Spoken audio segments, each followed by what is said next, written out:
sebuah cerita atau cerpen Bu. Berarti Putri menyimpulkan cerpen itu apa?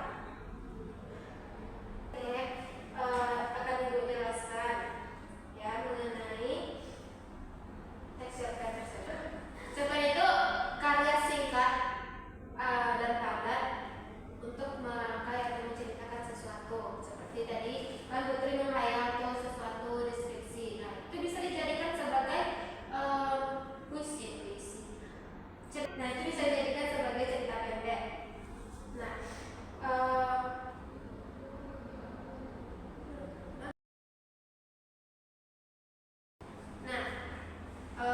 fungsi dari cerpen itu sendiri yang pertama yaitu pendek dan singkat gitu.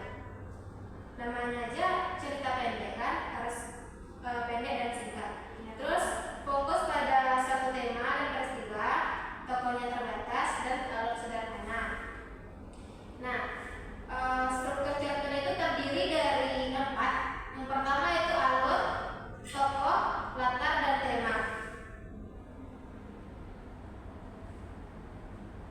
Pada alur itu kita harus menentukan kita menggunakan alur maju, mundur, atau campuran.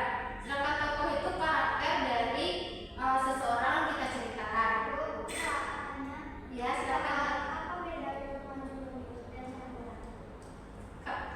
Kalau alur mundur kita menceritakan di masa lalu, sedangkan kalau maju itu yang masa akan datang atau sedang terjadi sekarang. Kalau campuran itu kita misal mundur dulu baru maju, kita balik ke masa lalu dulu baru masa sekarang kita bahas. Ngerti lah? Nah, selanjutnya